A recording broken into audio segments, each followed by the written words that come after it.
Iresaka kosa ny tontolo fampandrosoana ny ambanivohitra isika isaky ny zoma faran'ny volana dia manolotra ny valin'ny fikarohana nataony ny Foibem-pirenena momba ny fikarohana ampiharina fampandrosoana ny ambanivohitra na ny Fofifa ny ady biolojika amin'ny kijeja sy ny valala io no natolotra io maraina io nandritra ny fiainana isam-bolana antsoina hoe matinée du développement rural izay tontosaina tetsy Andosy mitondra fanazavana fanampiny misy kokoa mahakasika an'izay moa raha matora kotoarso Jacqueline izay tale ara scientifique ny Fofifa.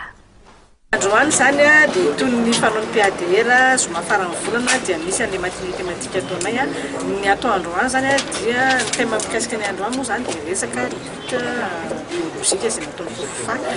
Fantatritsika zany fa ny tontolo ambanivohitra dia andraike misy atraikeavan'ny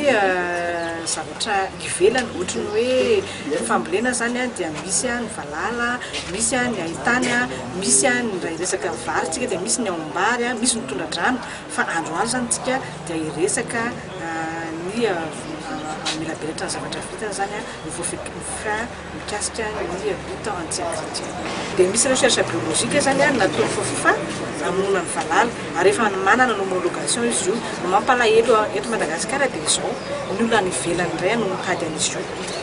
Dia itsika zany manafatra fanafody simika amonona valala. Fanafody simika nefany araka nefa hitantsika benombeny dia mamono zavatra hafa, mamono ny tantely indrindra.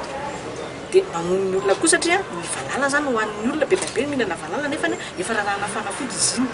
Misy nefany ny vokatra izay efa nataony Fofifa izay lutte biolojika nataony izay no verabelарina androany hoe manana an'izay tsika ahoana ny fiaraha-miasan'ny aktora rehetrarehetra